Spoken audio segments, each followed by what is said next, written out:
Hey, how's it going, everybody? Charlie Wilson here, aka Sinister Charlie. Welcome back. Hi. So more fatty electron men.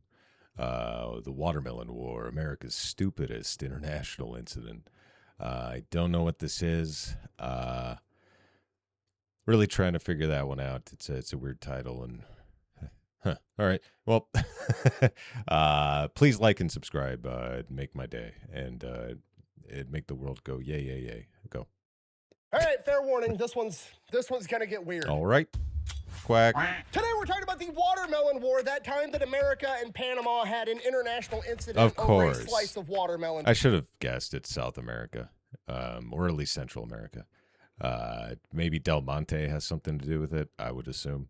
Which it kind of sounds weird, but historically speaking, it's really not. I mean, Mexico and France almost went to war over a pastry. America and Great Britain almost went to war a third time over a pig on an island off the coast of Canada. Oh, yeah. And then there was that one time that Honduras and El Salvador almost went to war over soccer. So, I mean, war is weird. And to be fair, while it is called the Watermelon War, it was more of a riot, but it's kind of called the war because it had such a historical impact on the world. It's crazy. Basically, what happened was a drunk American got in a fight with a Panamanian street vendor over a single slice of watermelon. Not even a whole watermelon, just Never mind. one slice of watermelon. And that created a ripple effect through time that resulted with America creating the Panama Canal. Okay, I'm gonna say that a little bit slower if you're not picking up what I'm putting down. A drunk American got in an altercation over a slice of watermelon yeah. with Go a America. Panamanian street vendor, and then it resulted in America cutting the entire continent in half. And I'm gonna explain everything right after a word from our sponsor. I'm an American, so it makes sense to me because it's really stupid. This video is brought to you by Element. Okay, look, we've been through this before. They've already sponsored Sure. the channel 10 times. They're going to keep sponsoring the channel, mostly because I keep wanting to work with them because I actually like this shit. Okay, it's a super I'll go simple, over here. straightforward You guys product. can get It's the just link or electrolyte whatever. mix, okay? I don't know how it works. Science is involved. It's like Gatorade, We like except there's no science. sugar and there's not a bunch of artificial food dye. I don't know why it works. All I know is I drink it once a day. My piss is clear and I don't have headaches. And then if I'm working out, being fat and sweaty, sometimes I'll have 2, maybe even 3 a day, whatever the situation calls for. They just come in these little drink sticks, throw them in your bag, drink them whenever you need them. It's fantastic. Like I said, they don't have a bunch of sugar like Gatorade and all the other stuff. Despite that, they actually taste good somehow. I really like the lemonade and the raspberry and the chocolate ones. If you mix the chocolate ones with hot water, it's like hot chocolate. It's really good. I'll actually read all the ingredients for you right now. You don't Salt, have to, but- citric acid, magnesium, potassium, natural flavors, stevia extract, the end. Those are good manufactured things. in the USA. And if you're like super ultra health minded and you don't want the stevia extract, they have a raw version where it just tastes like salt. You mix it with your water and then it tastes like salt water. But hey, your piss is gonna be clear and you won't have headaches. You do you. So if you want to give Element a try, head over to drinklmnt.com/fatelectrician. I'll have that link down below and you're gonna get a free sample pack with every order. Let's get back to the Word video. up. All right, our story begins in the 1840s, and at this point in time, Panama is not a sovereign nation like it is today. Panama is owned by basically what amounts to today Colombia, and the two countries together are known as New Granada. And Panama Okay. in particular is very important at this point in time as well as today because the Panamanian Isthmus, it's only like 46, 47 miles to cross from the Atlantic to the Pacific Ocean. And it seems counterintuitive, but even though the Panama Canal doesn't exist yet, it's still the fastest way to get from the east coast of the United States of America to the west coast. The reason for that is you have 2 options if you want to go from like New York to San Francisco, right? You can A, get in a covered wagon, and then you can drive your covered wagon all the way across the United States of America through cowboy country where bandits As are you trying to do. rob you, through Indian territory where Native Americans are rolling up on horseback shooting giant fucking toothpicks at you the entire time. And if you make it, the entire voyage takes you like 6 months. I need Option to- B, you can go to New York City, I kind of need to know what movie that is now. hop on a boat, take that down to Panama, walk 47 miles across the Panamanian Isthmus, hop on another boat, take that up to San Francisco, okay. and that voyage is only going to take you 4 to 6 I always thought you had to go around the entire thing. Maybe it's because I watched Gangs of New York and they were talking about going from New York to California. That makes more sense. I guess I'm an idiot. weeks and is way safer. Because of this, pretty much every major superpower in the world wants control of Panama because they control how fast you can get from the Atlantic to the Pacific Ocean, which is a humongous deal. America's looking at Panama like, how do you guys feel about democracy? The British are looking at Panama like, hey, how would you guys feel about having a king? And the government of New Granada realizes they need to get something figured out, otherwise one of these countries is going to invade, go to war with them, and potentially take over Panama. So they decide they're going to team up with one of these world superpowers, and the superpower that they pick is the one that's closest. They're going to team up with America, and they create the Bidlack Treaty in 1846. And what the Bidlack Treaty essentially says is, okay, Panama is its own sovereign nation. We're going to allow you to have your military here. We're going to allow you to transport things across the Panamanian Isthmus. In exchange for us letting you do that for free, you're going to guarantee that Panama remains sovereign. You're not going to invade us, and if anybody else tries to invade us, you're going to come back us up. That's the Bidlack Treaty in a nutshell. And America takes that deal because America's getting everything they want. They don't actually want to own Panama. They just want to be able to transport their shit from left to right, from the Atlantic to the Pacific. Damn good deal. And for a while, it works great. People that want to migrate from the East Coast to the West Coast do it through Panama, and then the main reason they end up using this entire thing is so that they can transport mail. So the U.S. mail that's going from New York to San Francisco actually travels down to Panama. The Postal Service throws it on a donkey, throws it in a canoe, takes it across the Panamanian Isthmus, loads it on another boat, takes it up to the West Coast. But then somebody in California strikes gold, and suddenly the California gold rush starts, and the traffic going through the Panamanian Isthmus to get up to California explodes exponentially. Now there's tens of thousands of people making this voyage so they can go up to California and try their luck at panning for gold. Then somebody gets a bright idea. Hey, we've got thousands of people that want to get transported 40 miles across this Panamanian Isthmus as fast as possible so they can get up to California. If we make it faster for them, we could probably make a lot of money. So they start building a railroad. Now, instead of having to trek 47 miles across some donkey path, you're just going to be able to board a train, drive it 47 miles, hop on a boat, you're good to go. So they start building this railroad. They employ a ton of local Panamanians to build the railroad for them, and it's a humongous boost to the Panamanian economy. That's where everybody's making all of their money. It's going great. Then to support the railroad, there's all kinds of other businesses coming in. They're throwing up hotels, they're throwing up bars, they're throwing up casinos, so people have stuff to do in that area while they're waiting to board the train, or once they get off the train, they can buy more supplies, whatever the case is. So they're throwing up a bunch of businesses as well. And fairly quickly, it's like this little tiny America inside of Panama. There's all these different businesses. You've got all these travelers coming through, spending money. It's an economic powerhouse. But we all know the saying, more money, more problems. I'm pretty sure Gandhi said that, but regardless, because of all this new Eddie Murphy.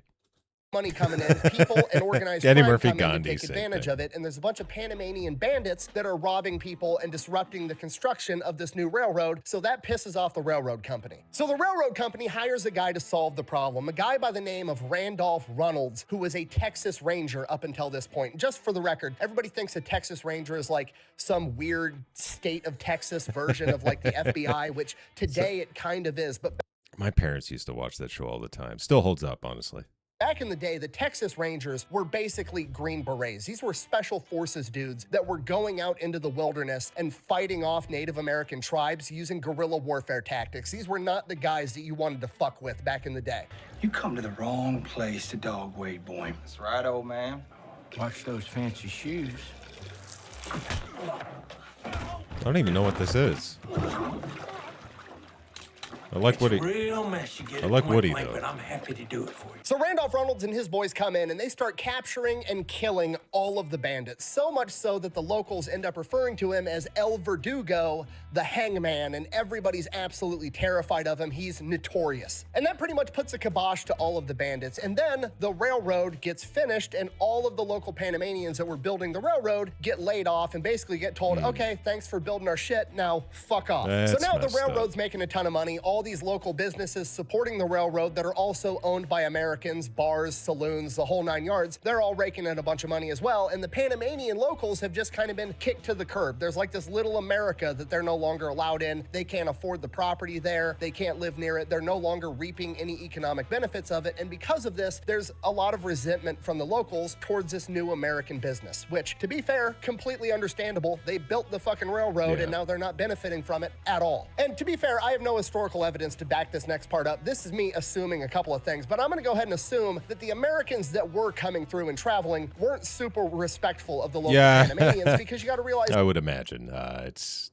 what Yeah, I don't think so either. The Americans that are coming. These are all people that are like, okay, we have like cobblestone streets and streetlights in a modern society in New York City. I'm going to risk all of that. I'm going to move out to the wilderness in California and risk my entire existence on my ability to dig up a shiny fucking rock. Okay, these are not risk adverse people. These are people that are willing to gamble at all. So I'm assuming when they show up, they're not being respectful of the local population. And I would assume that makes it 10 times worse. Okay, I don't like it when people come into my small town and increase the wait time at the local restaurant. I definitely don't like it when they're being drunk ass. Yeah, I don't like it when you guys come to my town in Tucson and make it cold. I don't like it. About it the entire time. That's just common sense. So that's what's going on in the background leading up to the Watermelon War. Then on April 15th, 1856, a bunch of Americans get in from the boat. They're waiting on the train to come pick them up. They've got a layover. One of these Americans is named John Oliver. Here's an artist rendition of what I believe he looked like. And John Oliver, like most Americans, determines, okay, I got to sit here for a couple of hours waiting on this train to come pick me up. I'm going to the bar so I can get hammered. So him and his boys go out to the bar. They start drinking. They get absolutely obliterated. And it just turns into the movie The Hangover. They start bar hopping from bar to bar, and as they keep hopping from bar to bar, they keep getting further and further away from the train station, and the further away from the train station you go, the more and more it starts to look less like America and more like Panama. Oh, right. Don't have no beer, just Tequila. What's tequila? It's like beer. Yeah, it's like beer. It's like beer, we'll have some. 3 tequilas. I love that movie.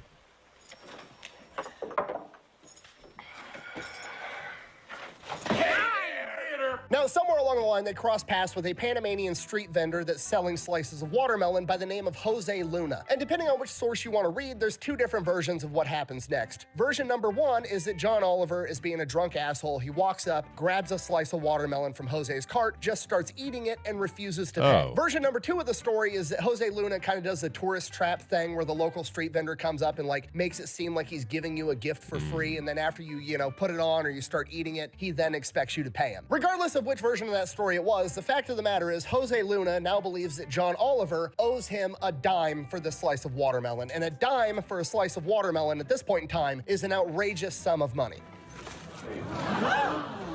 There it is! It's beautiful! Take your hat off, boy, that's a dollar bill! So they get into an altercation over this watermelon, they're arguing back and forth, and finally one of John Oliver's buddies, whose name has been lost to time, but here's an artist rendition of him, he decides that he's had enough of hearing about this, he'll just pay for the watermelon. So, like an adult trying to de-escalate the situation, he pulls a dime out of his pocket and then overhands it at Jose's face, hits him right in the forehead. Nice.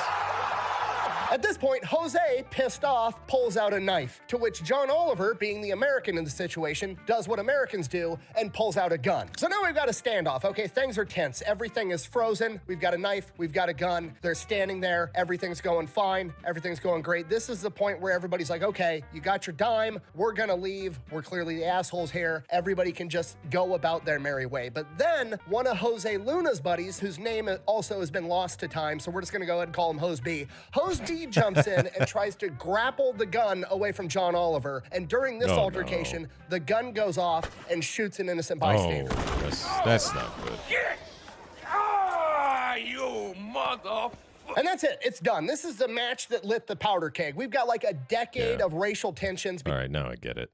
I honestly, just fucking Americans.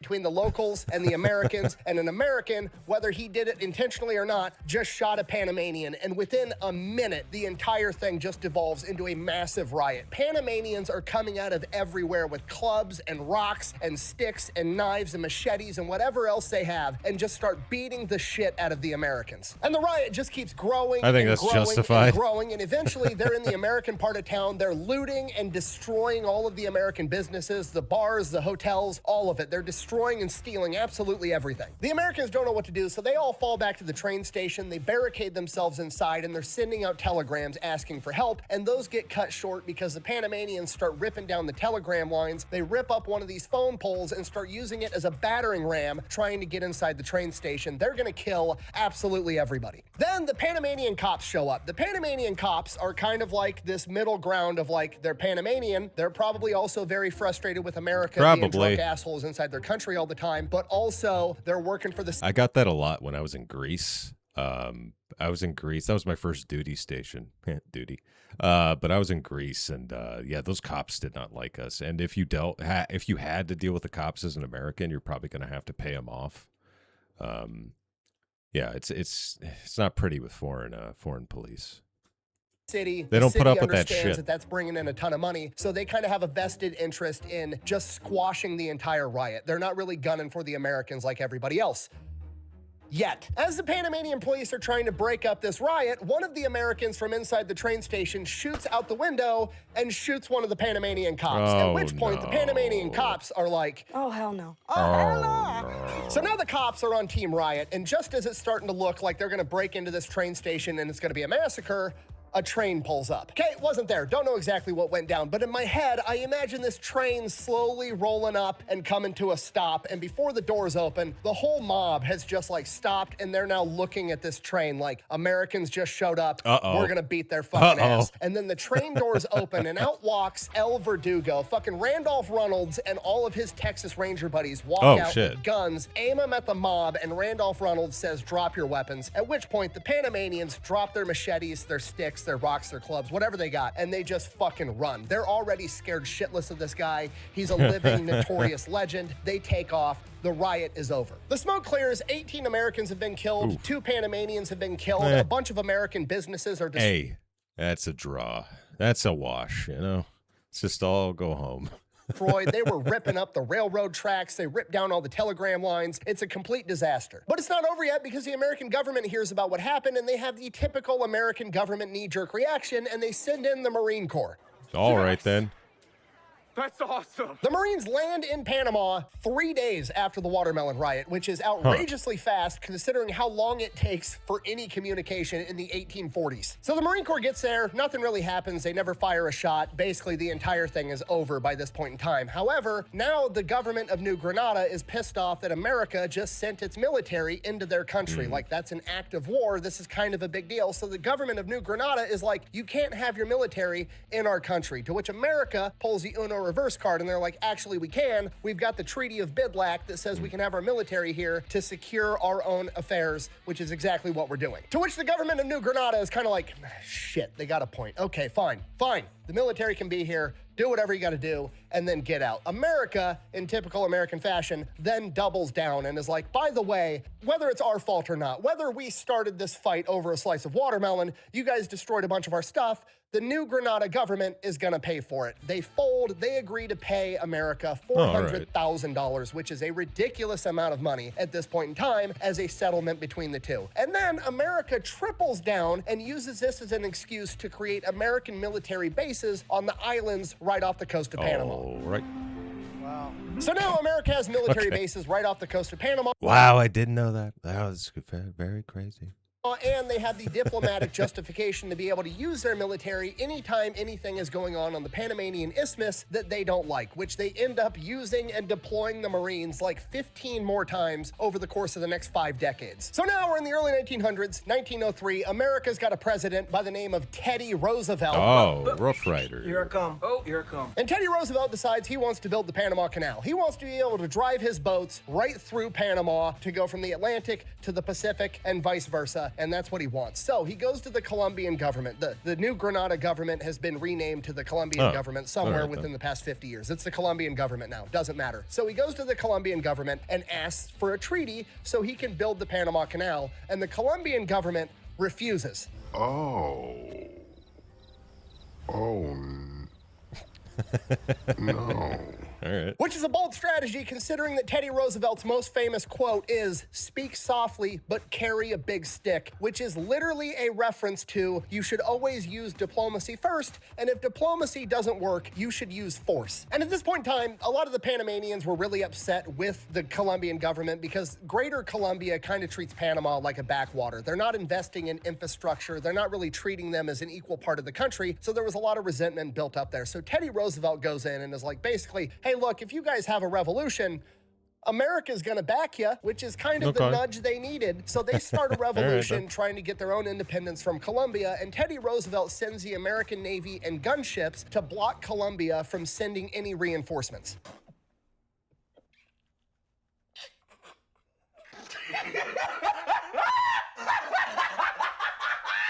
Because of this, Colombia doesn't even really try to stop the revolution. They're not able to send their military in there, and the entire revolution is relatively bloodless and nonviolent. And Panama becomes its own sovereign nation, and you're never going to believe this, but the new Panamanian government is willing to sign a treaty to let America construct the Panama Canal. What are the odds of that? What are the odds of that? And there you have it. That is the story of how some dude found gold in California, which led to an American getting drunk in Panama, getting in a fight over a slice of watermelon, which led to Teddy Roosevelt cutting an entire continent in half. The more you know, I guess. There you go. Thanks for watching. Best way to support the channel is go buy some merch, maybe pick I up have some a shirt. Echelon Energy. Maybe not. Go check out Pepperbox. All right. Links for all of those are over at thefatelectrician.com. Quack bang. Oh, I might have to get that shirt. Out. That's not what I. Oh, no, that's the. The more you know, I guess. Thanks Sorry. for watching. I just Best way have to look support at that the channel is shirt Go again. buy some merch, maybe pick up some Echelon Energy. Go check out Pepperbox. Links for all of those are over at the Bazooka Charlie. I have to. Electrician.com. I think I have Quack to. Bang. Out. Beep bop boop up. I like the shirt because it got my name on it. Yeah. Hey, there's 30. Not gonna lie, I pride myself on never using clickbait. If I tell you that prohibition led to 2 billion pounds of cheese being in an underground cave in Missouri, I mean it. And if I tell right, I you believe you. that a slice of watermelon okay. made Teddy Roosevelt cut an entire continent in half, that's exactly what happened. See you later. All right then. Told us about watermelons. Watermelons, yeah. Watermelons, All right. Yeah, there you go. That was a fun story. It was nice and short and cute, and we like nice, short, and cute around here. It's what we're into. So yeah, thank you very much for watching. Please like and subscribe down below. Helps out the channel. Everybody's happy. Yeah, comment if you want to, I guess. You can call me a jerk. I kind of like that. All right. Thanks a lot, and bye.